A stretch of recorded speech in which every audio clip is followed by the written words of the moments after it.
विद्यार्थी मित्रांनो, सह्याद्री ट्युटोरियल्समध्ये तुमचं स्वागत आहे। आता बोर्डची एग्जाम अगदी काही दिवसावर आली म्हणूया आपण। ओके, 2 महिन्यात मला माहिती आहे, म्हणजे अतिशय थोडे दिवस उरलेले आहेत। अशा वेळेस ना बरीचशी मुलं तणावात आहेत। मी तुम्हाला सांगू का, थोडंसं तुमच्याशी मला बोलायचं आहे।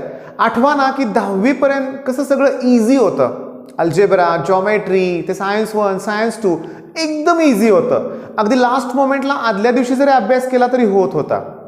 झालं काय की 11th आणि 12th मध्ये दुर्दैवानं बऱ्याच मुलांना प्रॉपर गायडन्स मिळाला नाही, योग्य दिशा मिळाली नाही। त्यामुळे बऱ्याच मुलांना जो मॅथ्स त्यांच्या 10वी पर्यंत जो आवडीचा सब्जेक्ट होता ना, तो त्यांना अवघड वाटतोय। मी अजून डेरिव्हेटिव्ह केलेलंच नाहीये, इंटिग्रेशन केलेलं नाहीये, आता मला बराच तणाव, टेन्शन आलंय, काय करू, अशा बऱ्याच मुलांचे कॉमेंट आहेत। मॅथ्स जाऊ दे रे, फिजिक्स आणि केमिस्ट्री सुद्धा मुलांना भीती वाटते। ऑर्गॅनिक रिॲक्शन्स मला जमत नाही, फिजिक्स न्यूमेरिकल्स येत नाही। मग अशा वेळेस करायचं तरी काय, करायचं काय हेच तुम्ही सांगायला तुम्हाला इथं आलोय आज।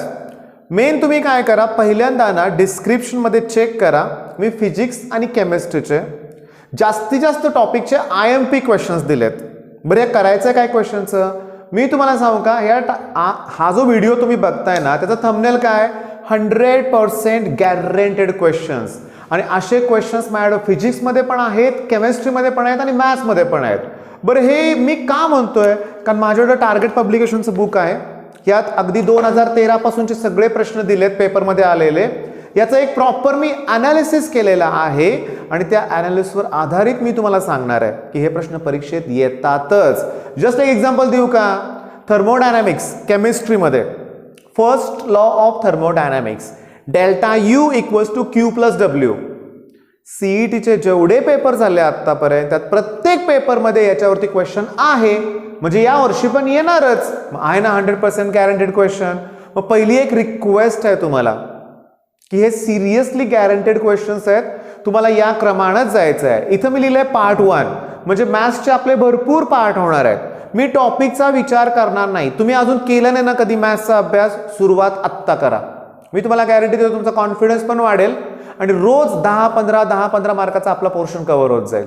ओके, मग सुरुवात करूया। लक्षात घ्या, पहिला जो 100% गॅरंटेड क्वेश्चन आहे मी इथं लिहितोय, लक्ष द्या। बायनॉमियल डिस्ट्रीब्युशन मध्ये तुम्हाला डिस्ट्रीब्युशन दिलेलं आहे, म्हणजे थोडक्यात तुम्हाला n आणि p यांच्या व्हॅल्यू दिल्या असतील, n आणि p। मग ते विचारतील तुम्हाला एक्सपेक्टेड व्हॅल्यू, ते तुम्हाला विचारतील व्हॅरियन्स, ते तुम्हाला विचारतील स्टँडर्ड डेव्हिएशन। मी तुम्हाला सांगू का, नीट लक्ष द्या, हे 3च फॉर्म्युले आहेत। एक्सपेक्टेड व्हॅल्यूचा फॉर्म्युला आहे n × p, व्हॅरियन्सचा फॉर्म्युला आहे n × p × q आणि स्टँडर्ड डेव्हिएशनचा फॉर्म्युला आहे रूट मध्ये n × p × q।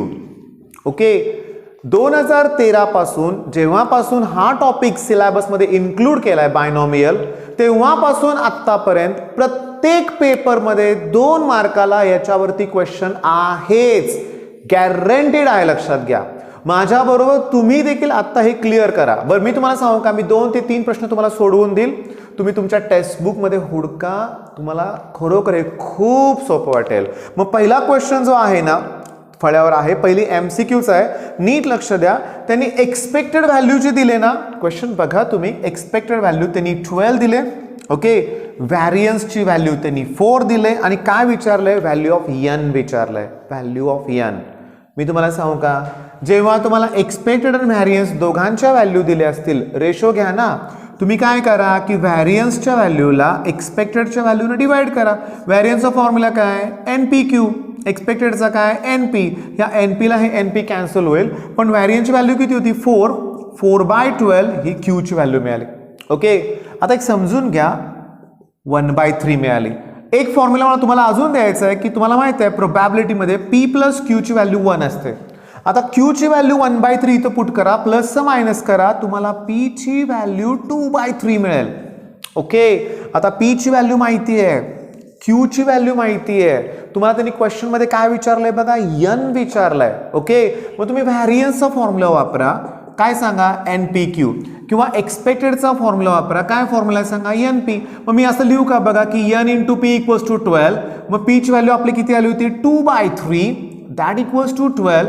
Answer check करा, 18 आन्सर येते। क्रॉस मल्टिप्लिकेशन करून बघा, हे 36/2 म्हणजे किती येणार आहे, 18। प्रॉब्लेम सोपा आहे ना। मग काय लक्षात ठेवलं तुम्ही, जेव्हा तुम्हाला एक्सपेक्टेड आणि व्हॅरियन्स दोघांच्या व्हॅल्यू दिल्या असतील रेशो घ्या ना. ठीक आहे, काही ना हा प्रॉब्लेम थोडासा अवघड वाटला असेल, तसा बिलकुल अवघड नाहीये हे लक्षात घ्या. आता नेक्स्ट प्रॉब्लेम बघा, लक्षात घ्या, फळ्याकडे बघा. n ची व्हॅल्यू 10 दिले, सेकंड MCQ मध्ये n ची व्हॅल्यू 10 दिले, एक्सपेक्टेड व्हॅल्यू 8 दिले आणि p ची व्हॅल्यू विचारले. मला सांगा ना की एक्सपेक्टेड व्हॅल्यूचा फॉर्म्युला काय, NP. एक्सपेक्टेडची व्हॅल्यू आहे ती 8 दिलेली आहे, n ची व्हॅल्यू 10 दिले आणि p इंटू 10 अपॉन 10 करा, 0.8, 2 मार्क मिळाले. लक्षात घ्या. मग तुमच्या लक्षात आलं का की आत्ताच्या आत्ता लगेच तुम्ही हा पॉइंट क्लिअर करा. ओके, टॉपिक कोणता आहे, बायनॉमियल डिस्ट्रीब्युशन. मग चला आता मी नेक्स्ट IMP क्वेश्चन तुम्हाला एक्सप्लेन करतो. आता जो मी सांगतो, पहिला आपण कुठला क्वेश्चन बघितला सांगा बघू. बायनॉमियल डिस्ट्रीब्युशन मध्ये expected value, variance, standard deviation of x, ठीक आहे, याच्यावर बेस्ड न्यूमेरिकल येणार म्हणजे येणार. आता हे झालं की तुम्ही नंतर करणार आहे दुसरा जो पॉइंट आहे तो असणार आहे लॉजिक गेट मधले ट्रूथ टेबल.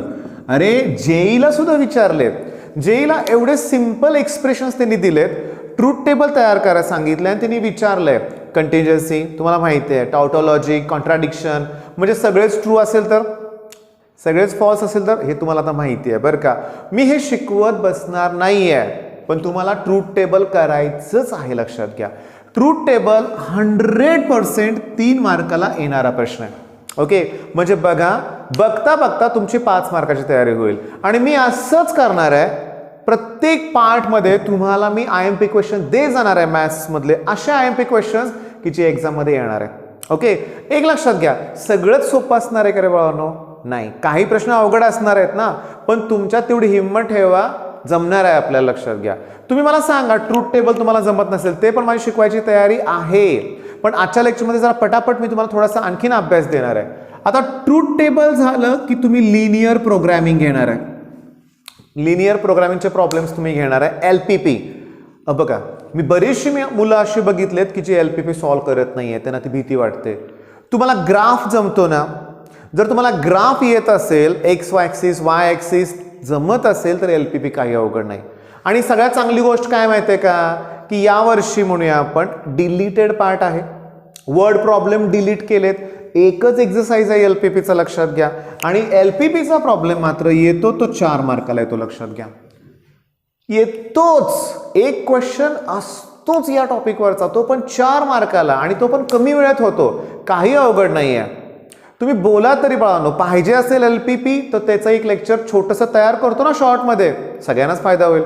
म्हणजे बघा, हे फिक्स क्वेश्चन्स आहेत, म्हणजे 4 आणि 3 7 आणि 9 मार्काचे क्वेश्चन हे फिक्स झाले. ओके, आता चौथं काय करणार आहे तुम्ही, स्टार्टलाच तुम्ही डेरिव्हेटिव्हचे थेरम करा बाळांनो. ओके, सह्याद्री मॅथमॅटिक प्लस हे जगदाय सरांचं चॅनल आहे. ॲक्च्युली सांगू का बाळांनो की आमच्यावर ना ऑफलाईनचाच लोड खूप आहे. ओके, आणि त्याच्यामुळे काय होतं की लेक्चर्स तयार करणं फार अवघड आहे, तरी आम्ही प्रयत्न करून तुमच्यासाठी देणारच आहे. कारण जे काही मला आत्तापर्यंत मिळालं आहे किंवा जे काही मी अनुभवतोय ते फक्त यूट्यूबमुळे आहे. लक्षात घ्या, म्हणजे यूट्यूबमुळेच मला हे सगळं मिळालं आहे, त्यामुळे यूट्यूबसाठी मी देणं थांबवणार नाही आहे, भले किती त्रास होते, व्हिडिओ लेक्चर्स मिळणार आहेत. पण मी आता रिक्वेस्ट काय करतोय, ऑलरेडी लेक्चर्स तयार आहेत ना चॅनलवरती. ओके, आता कसं होतं की तुम्ही सह्याद्री मॅथमॅटिक प्लस आणि डेरिव्हेटिव्ह थेरम असं सर्च करा, तुम्हाला व्हिडिओ मिळतील. ओके, त्याची जमलं तर लिंक मी डिस्क्रिप्शनमध्ये नक्की दे ना. डेरिव्हेटिव्ह थेरम एक येतच, लक्षात घ्या, 4 मार्काला. 3 तर थेरम आहेत, कराच लक्षात घ्या.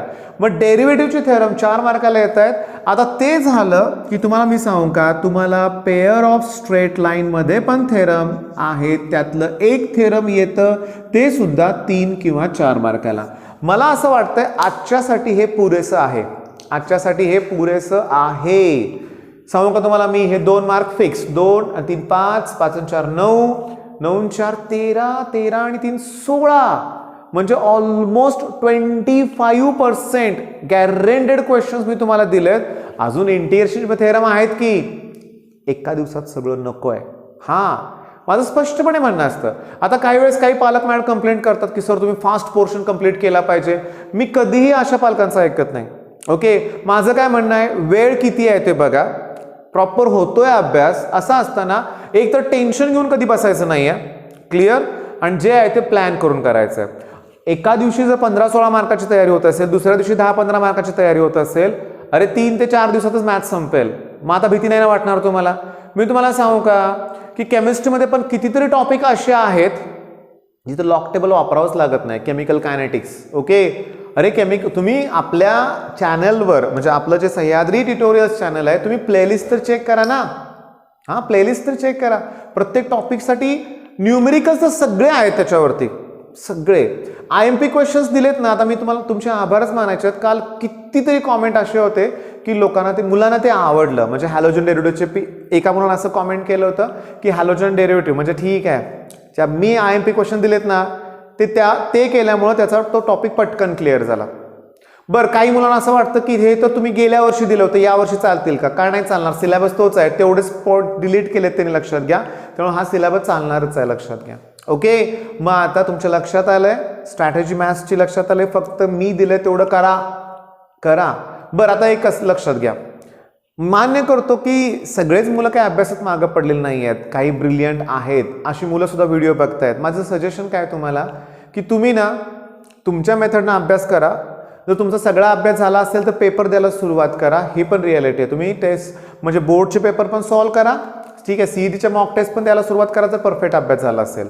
नसेल तर स्ट्रॅटेजी फॉलो करा. ही गॅरंटीनं तुम्हाला चांगले मार्क मिळवून देणार आहेत. ठीक आहे, मग ऑल द बेस्ट. धन्यवाद.